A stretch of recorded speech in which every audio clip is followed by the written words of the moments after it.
personally, and I want to talk on something that I hadn't talked about much because there's two type of absent males. There's a present absent male and an absent male. The present absent male is a man that's in the house but still absent because he's not involved where he should be involved. And then there's a man that's absent and absence, three of them. I said two. There's a present absent, he's present and he's absent.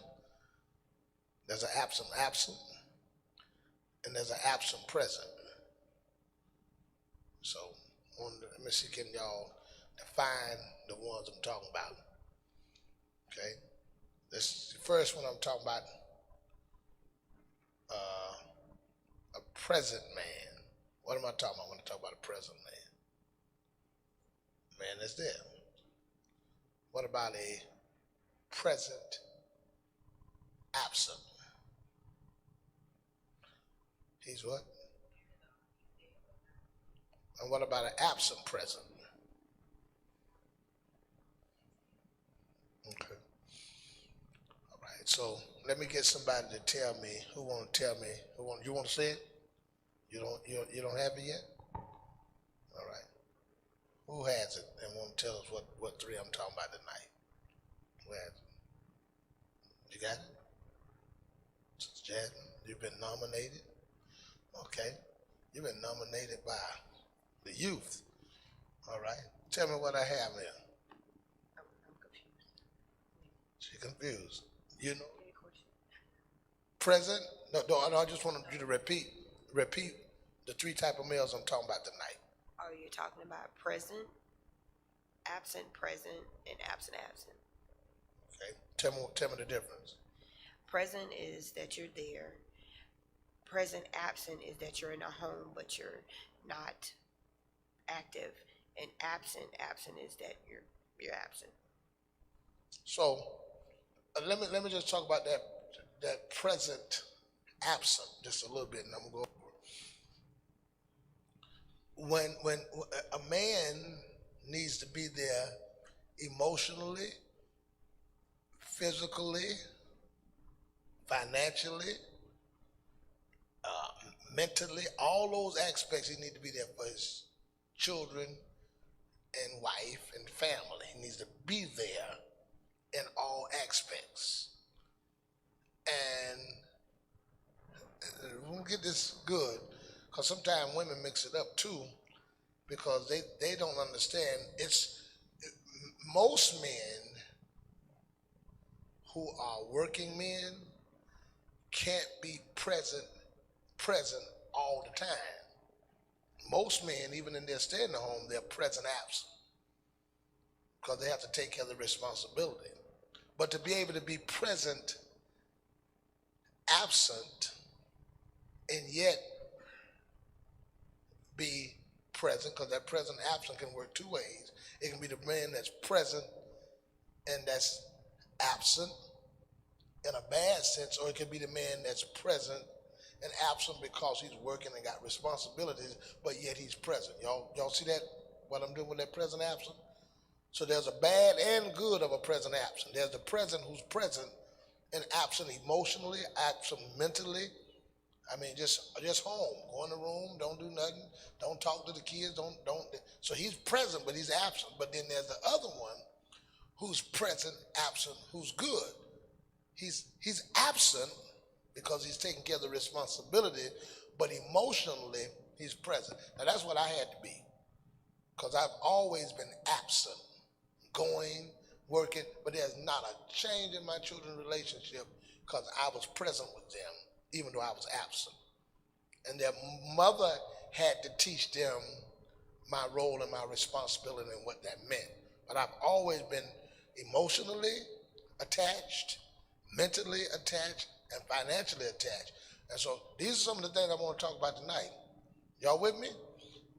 First question I want to ask you, I think one of our first problems that we have with homes. I'm going to use this word with black homes, and I'm not using the word black homes to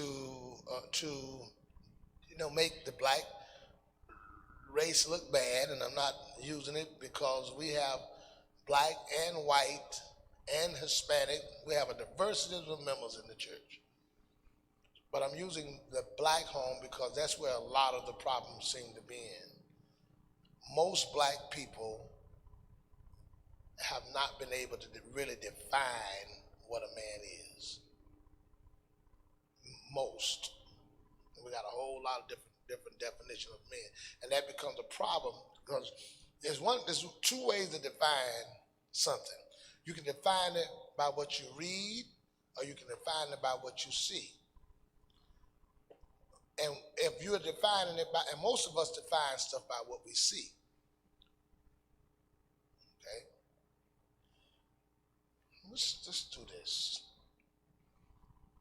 Come, little fella. I always get Nick and tears on the ones that sometimes don't want to come to me. But let me see what we do. Come here, boy. Come in. Come in. Come in. Oh man, tonight.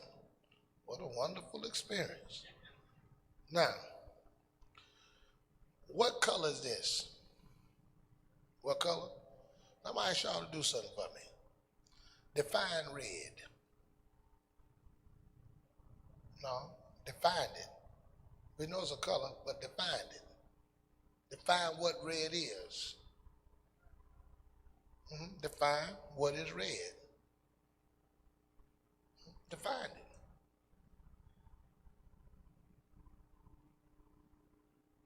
You can give me all these others. You've been saying red all your life, but define it. What is red? Yeah, you say a color, that's fine, but what green is a color too. So I mean, I want to know what is red and what. So go in your computer. Okay, let me see. Just this girl, she's smart. See what she did? What it says? Red adjective of a color at the end of the spectrum next to orange and opposite violet as of blood, fire, or rubies. Okay, so she gave a definition of it, and most of us ain't never know what that is, that it's close to orange and all this stuff. All colors are made of other colors, and they're mixed together, and most of us, if you ask somebody, and we use it all the time, we talk about it all the time, but to really define what it is. And we hear folks say, you ain't no man, or I want a real man, all that, but do you really know, based upon the Bible, what a real man is? And if you don't know what a real man is, one, it hurts us because your daughters don't know what to look for. If you don't know what a real man is, it hurt our sons because they don't know what to be. And so now we got a lot of messed up relationships because the boy don't know what to be, the woman don't know what to look for, so we don't have no clue. You can go sit down, boy. Last time I couldn't get you to come, now I can't get you to go. But so this is a question that's very complex, and it's even so complex that the angels wanted to know. Go to the book of Hebrews chapter 2. Hebrews chapter 2, the second chapter, and the 6th verse. Hebrews 2 and 6. And we're going to talk about this. Hebrews 2 and 6. All right? Okay. Second chapter, 6th verse.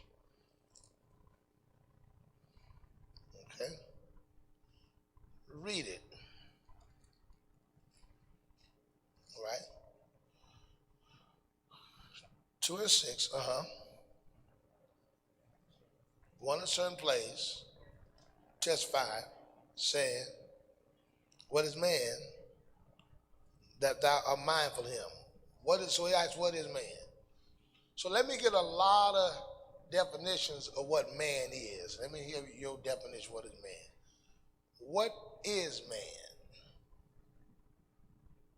Okay, you say a provider, right? What if he's a provider, but he don't spend no time with his children? Or what if he's a provider and don't talk to them, don't deal with them? What if he's a provider and don't ever tell his wife he love her? What if he's what we've done, most of us as men, We've got one part of it down, and that's that part that you said. And some of them don't even have that. So you ask what a man is, they say he's a provider. But then, what does he provide? Let's talk about what a provider is. What is a provider? Hopefully a place to stay. Okay. Right. See, that's your definition of what a man is.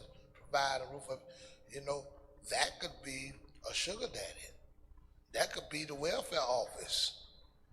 Welfare office could do that. So most, when you get men out the church, out the world, some of them in the world, they ain't done none of that coming to church. The idea that they have a provision, and that is good. You're supposed to do that, but that ain't it. You're supposed to provide all other stuff too. You provide a place to stay, but what good is a place to stay and you're standing in it full of hell? What good is a place to stay and you're standing there and the person that's speaking to you ain't talking to you? So it's not only to provide housing, but it's to provide emotional support, mental support. All of those things are necessary too. So those are things, I'm gonna get another few definitions, so you got part of it. And sometimes that's what we do. We get part of it, and then because we got part of it, that we got all of it. So even if you're doing all of this, buying all the stuff, and you're not providing the others, because let me tell you something, I want y'all to get this good. Sometimes, even though, and I had to learn this, sometimes, even though, and these are a woman's needs, these are her needs. She needs to be fulfilled emotionally, and the children need to be fulfilled emotionally. And the question comes, how do I fulfill her emotional needs where she wants my presence, and yet I got the job and all these other responsibilities to do at the same time? So she wants my presence. She want me there for her. She want me here for the kids. And I know if I'm there as much as she want me there, I ain't going to have nowhere to work. I ain't going to have no job. Jesus was able to provide something that compensated for his presence being gone. He said, I'm going away, but I'm going to send you a comforter. So the problem is, if you properly knew how to comfort your wife, or you properly knew how to comfort the children, even when you're absent, they're still comforted. You can take a dog. You can take a dog, and the owner of the owner's gone, but leave his cloth that smells like him, and the dog will shut up because the dog feels just like he's there. And the problem is, because some men are not there even when they're there, and the only thing they got that shows that they're there is their presence. So when their presence is gone, the woman feel like he's completely gone because he ain't got nothing else that's been there. So when you have your presence, your support, and your emotions, the only thing missing when you go is your physical. And they can deal with that because you've left another part of you in them.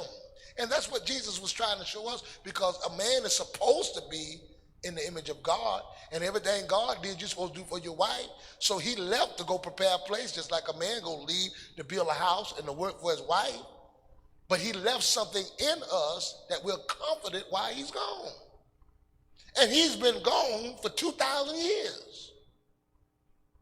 2,019 years, almost to be exact, that he's been gone, and his church has still been comforted without his presence, because he did more than have a presence there. The problem is that all you got is a presence. I hope y'all getting this. Amen. Well, it's midnight, so that's what I'm supposed to talk about. Watch this.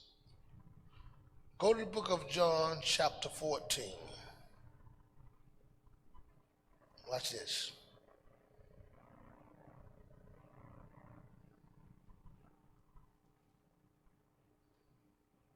And 14. Now it starts about, I'm not talking about a man breaking himself and breaking his money, but I'm saying at least lowering that he can't. It starts by this. This is where it starts, in verse 14 and 14, John 14 and 14. Look what it says. Let's give me, where that other mic? Read that other mic. All right. Leo gonna read for me. Did y'all know Leo played the guitar too? Man, he was playing up that guitar today. He was playing up something. He's gonna be playing. We got a surprise for y'all coming. Leo was playing the guitar.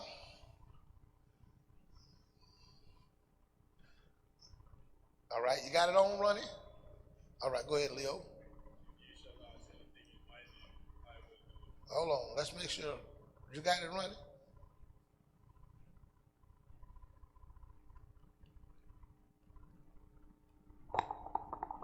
All right.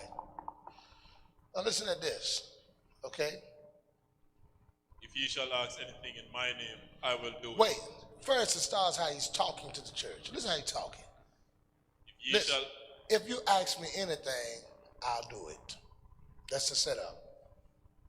That wife, those children must feel that if you ask them anything, you'll do it. Anything in my capability that I could do to make you happy, I'm going to try to do it. That's the first thing he put. If you ask me anything, that's saying something. That's making a person feel complete and secure. To know that. Children need to know that. Huh? Y'all bear with me. Somebody's well, I ain't got no husband. My children ain't got a father. That's fine. It's fine. Don't be afraid. Don't have no fit. Don't fall out. I'm going to cover all of that. But I want to work with the men first so that you'll know why you have some of the problem that you have. You ask me anything, I'll do it. Now, there's a difference in a woman being demanding and a woman commanding you and telling you to do something and asking. She's okay to ask you.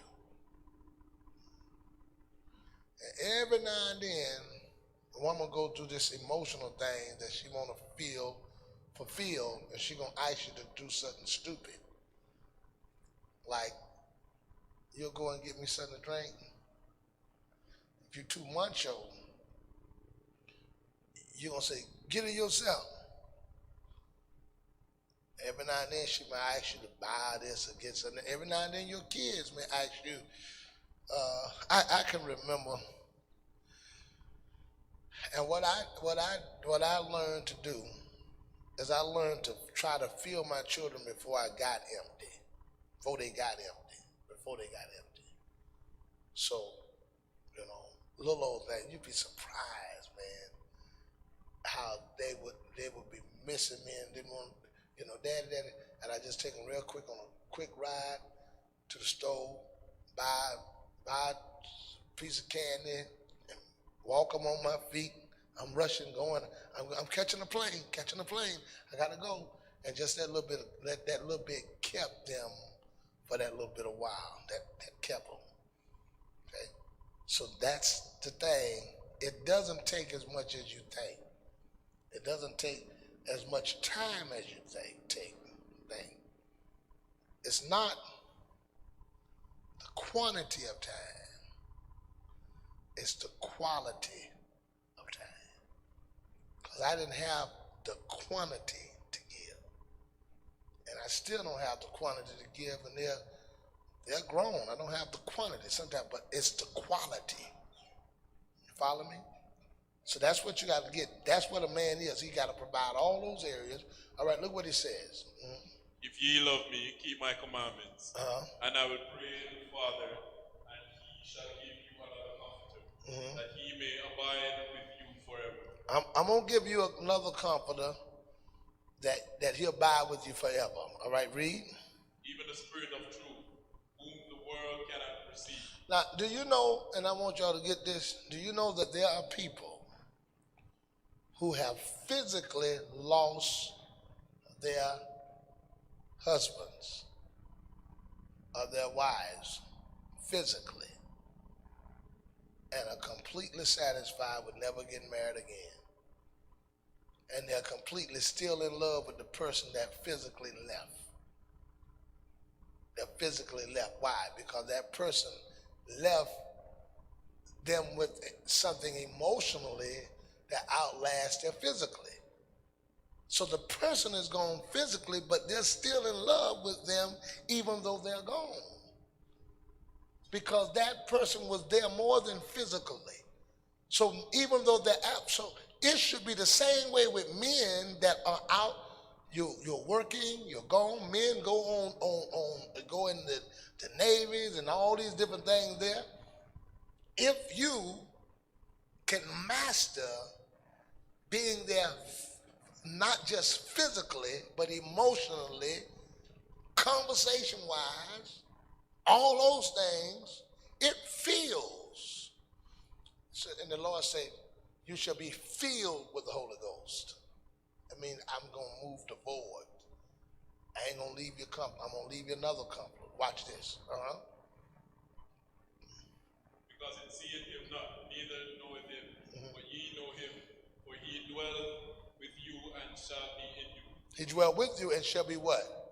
So two things I want you to get. Listen at this. He dwell with you. Now this is important. You may be with your children. You may be with your wife. Are you in them?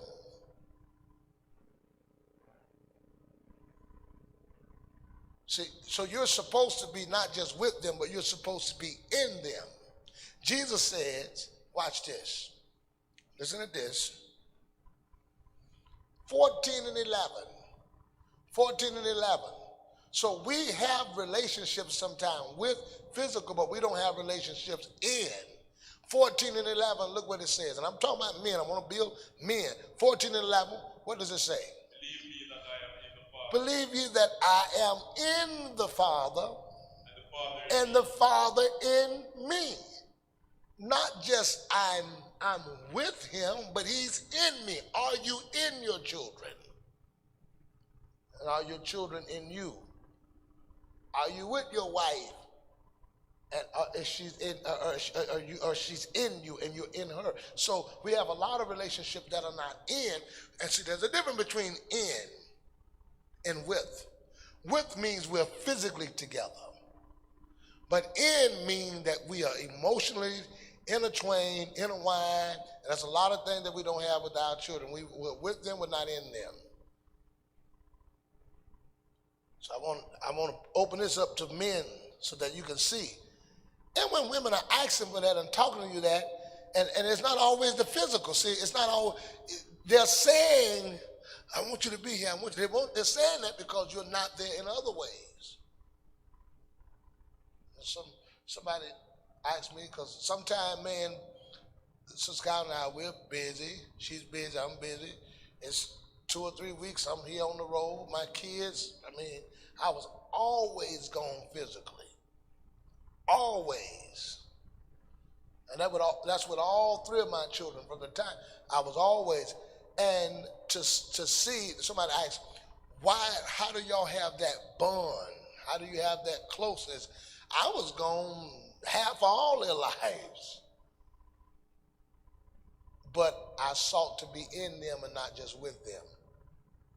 So you got to try to build those relationships. Really do. And I want y'all to get it. And it's something that we didn't learn, we didn't get. And so, you know what? You know where I learned it from? I learned it from my mother. I'll talk about that. I learned it from my mother. And I'll tell you that so that you single mothers can understand how to do it. Because I was raised by a single mother without a father in the house, and I learned some things that I needed to do from watching her. And so I can help some of you ladies, get it and get it. And one of the first things, I'm going to go back, let me finish. Let's finish this. Let's read this, and then I'm come back. Read. Or else believe me for the very work's sake. Believe me for the very work's sake. Verily, verily, I say unto you, he that believe on me, that the works that I do shall he do also. And greater works shall these shall. What verse you on? 12. Okay, I want you to go down to verse 18. I will not leave you comfortless. I will not leave you comfortless. I will come to you. Now, you know what Jesus said? I won't leave you comfortless, I will come to you. Watch this. I won't leave you comfortless, I will come to you. Right? Now watch this. Watch the next verse. Yet a little while, and the world seeth me no more. So, yet a little while, physically, I'm going to be gone. The world ain't going to see me no more. I won't leave you comfortless. I will come to you. So what does that mean? I'm leaving physically, but I will be there in another way that you don't see physically. So I'm gone where you can't see me. Yet a little while, the world see me no more. Watch. Read. But you see me. Why? Because I live. Ye shall live also.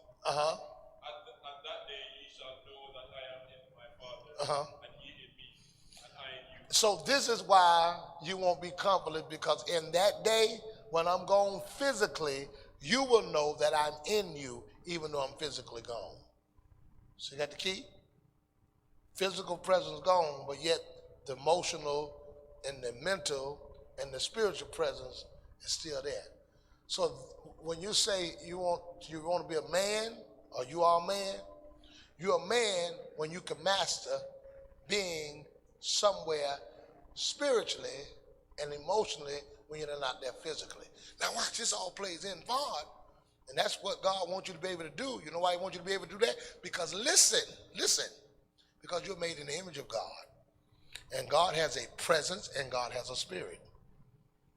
He manifests himself as the Son of God in the flesh, but yet he's God in the spirit. And you don't see him in the flesh, but he's yet with us spiritual, and he wants you to learn how to master that because you're made in his image.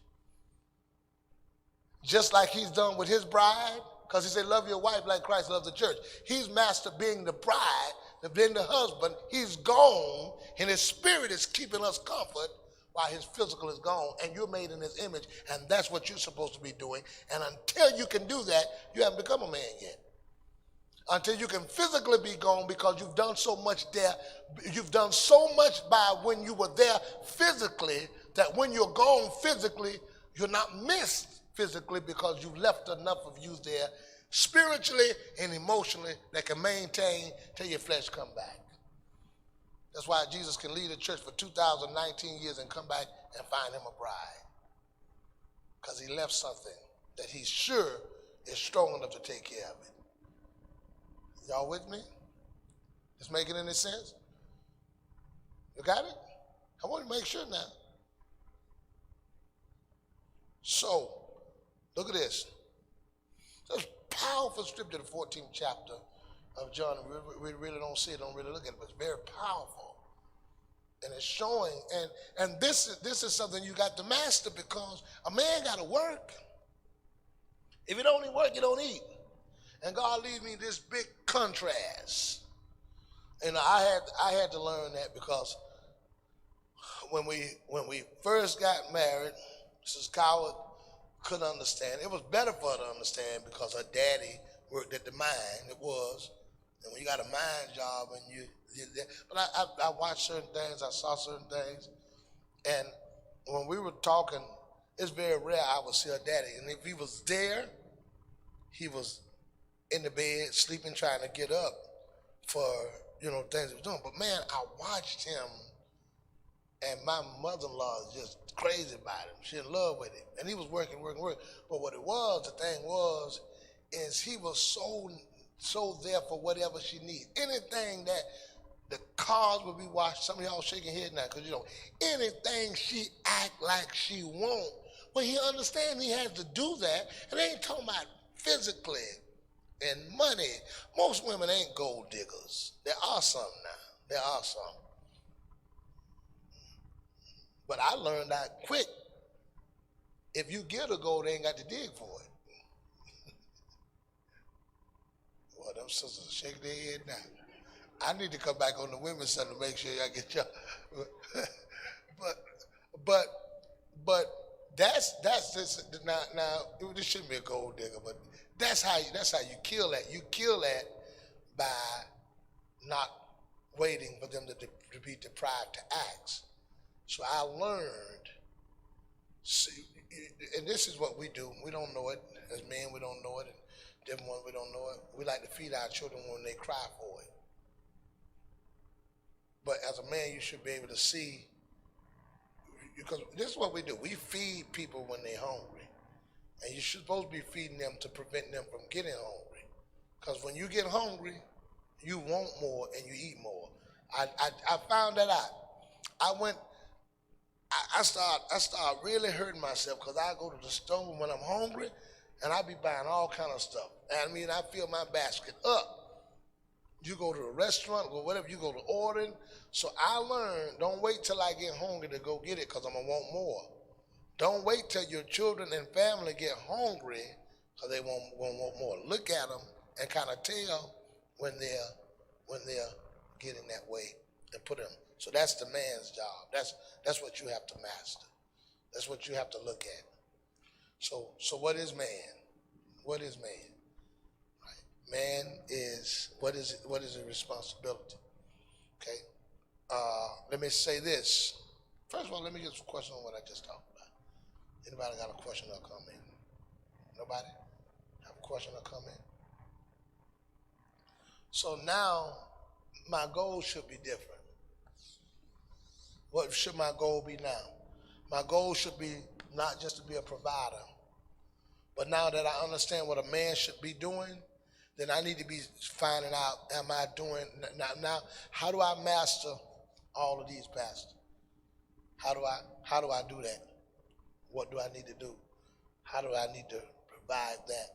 Because in 1 Corinthians chapter 7, I'm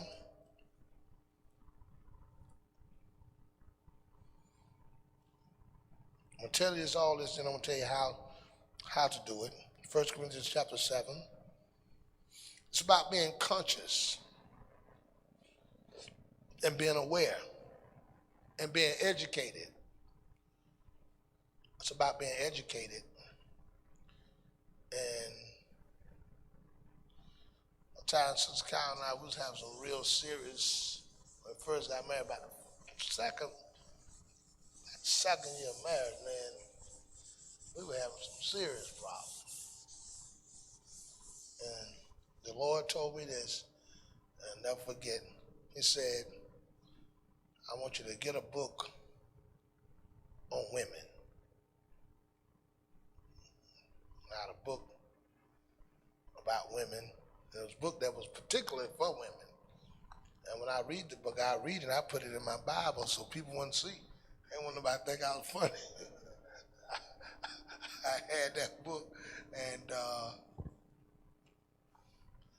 Cowart, she finally said, "What you doing reading a book like that? Why would you have a book like that about women?" I said, "I got it because I'm trying to learn you. Because I do things like a man."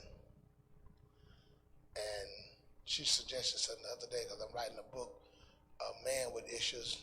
I wrote the one on woman with issues. She said, it would be good if the women got the men book and the men got the women book. And so what happened is, in 1 Corinthians chapter 7, men, this is an assignment.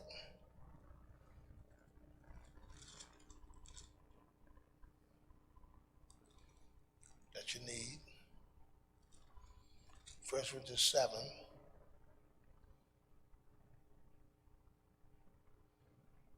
And 32. 1 Corinthians 7 and 32. All right? Read it. But I would have you without carefulness. I would have you without carefulness. He that is unmarried, care for the things that belong to the Lord, how he may please the Lord. But he that is married, cared for the things that are of the world, how he may please his wife. How he may please his wife. So there's got to be a study on what pleases, and stop figuring out. It makes it difficult when you're trying to figure it out. It's better just to ask. So take a list. Say, what pleases you? What is it that pleases you? And then find out. You take the time to find out how to do it. And then ask yourself, and this is what I had to find out. When Sister Cowart was telling me, she said, I need I need more time. She's begging for time. When is time? I found out it wasn't more time that she needed. It was to feel fulfilled and wanted. And once she felt fulfilled and wanted, the time wasn't really the issue. She, you know how somebody is hungry and they don't know what they're hungry for, but they know they want something. So a woman can be hungry and asking for the wrong thing. She's asking for the wrong thing. She's asking for time, but it ain't time because when I looked at it and you look at it, you be in the house 8, 10 hours a day, and she's still talking about I want time. I mean, you sitting there and you sleeping behind and just I want time. She don't want time. She want to feel valued. So this is what we do. I'm giving enough time. I ain't gonna get time. I'm working 8 hours a day. When I come home, I'm tired. You talking about I want time. That's not it. That's not it. That's what she calling it. Because she don't know what it is she want. That's what she call. That's the best way. What she want is somebody that showing her that you do care because she empty. Okay?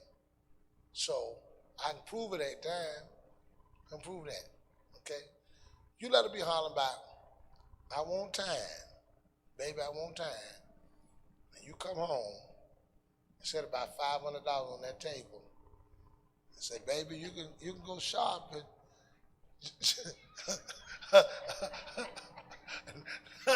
Some don't, some do, but most of them be like, you sat up there and you say, I want time. You say, oh wait, listen, wait, baby, we can spend some time. So I learned, and some women really want the value of time, but it's not a lot.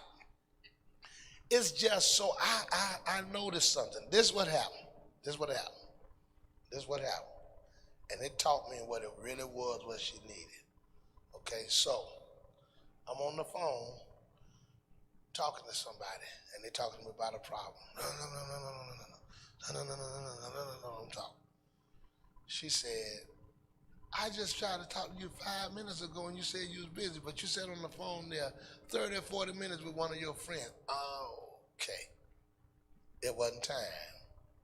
She wanted to feel valued and just as valued as they were. So then I understood it. It's a value thing that she having a problem with. It's an issue of wanting to feel value. And that's in most women. Delilah was playing with Samson saying, you say you love me and you won't tell me your secrets. What she wanted? She wanted to feel valued in his life. Y'all with me? Is making any sense? So if you can find out what pleases her, and sometimes she don't even know what pleases her herself, she don't know how to communicate it. She don't know how to communicate it. So what happens is we're misunderstanding because she's miscommunicating what she wants. Because the time, to be honest with you, if you gave her that time, like all that time you want, you stay there about 3 weeks, just staying there all the time, give her all that time, then she'd be like, well, when you ain't going nowhere, don't you need to leave? So I got it. That make any sense? So it's a nature. It's a nature. What she needs to do is feel valued, feel wanted. Now, how do I master that? Then, if I'm a single mother and I got a child, and that child has those empty spaces in their life. First of all, let me tell you this. I can talk about it. Because I don't feel void at all. I don't feel void at all. First of all, you have to be careful what you point in your child's ear to make them feel that they're deprived. That's the one thing. And my mother never made me feel deprived. Even when I started feeling like I was deprived, she made sure that I understood I wasn't deprived. So I didn't grow up. There are those times I had those little spells. I had those little times. But what she wouldn't do is let me look at a home that had the husband and wife and a child and look at my house as if it was different than that. That's the thing. Sometimes as women, what hurts us don't really hurt our children. We're hurting for them and they're not even hurting. But what we do, we transpose that on them. The average child can be happy, they can play, they can enjoy themselves without anybody there. They can enjoy themselves. But if they hear us talking or they see us happen in a certain way, or they see us depressed or they see us crying, it transposes on them. Now, two things that's very important. I'm going to say one thing, I'm not going to give the other one that's very important, is that, and especially when you got daughters, men too, but particularly daughters. They talk about the men that are alive and are not there. Never, ever, if that man is not there, never let them hear you run him down for him to be there, or make them feel like they got to run him down for him to be there, or they become women that feel that that's the way to attract the man that you got to chase and that you got to run behind it. Now, my dad, I think he had a pretty decent relationship with my sisters because they had gotten older, you know.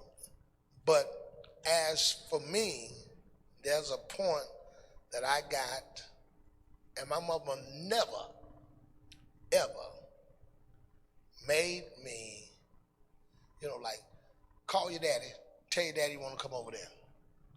Never. Never. That helped me. Never. You know why?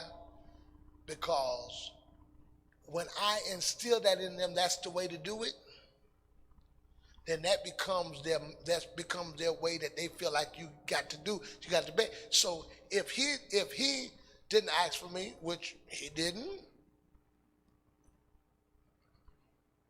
I wasn't taught to go and ask him for that. I wasn't.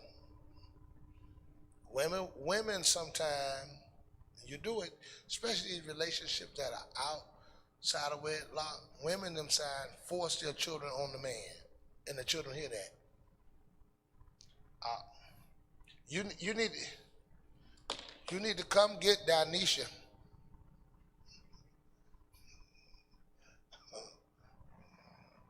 And get Dandra too. We come up with all kind of names. Okay? And then they hear this. You ain't got this boy, you ain't got this girl in 6 weeks. You need to come, you need, and the child hearing the conversation the whole time. You know what that's doing? That's telling them that's the way that you have to go to approach. You're teaching them a bad lesson. Bad lesson. Terrible lesson. And that's what we pushing us sometime. And so the woman had a child outside of wedlock. The child is there. She calling the daddy. And then it's very hard if you got a male that's already in the present. The male is already there. Like he's not providing that. Why should you have to even go beg for the guy to do something for a child? You got a man in the house. If he's not begging for it, leave it alone. You're depriving them. Especially if the children got good fathers, good grandparents. Sometimes grandparents, my grandfather fulfilled a lot in my life. And to be honest with you, it wasn't until I got older that I became, that I started getting angry and seeing all that with my father. It wasn't until I got older because, to be honest with you,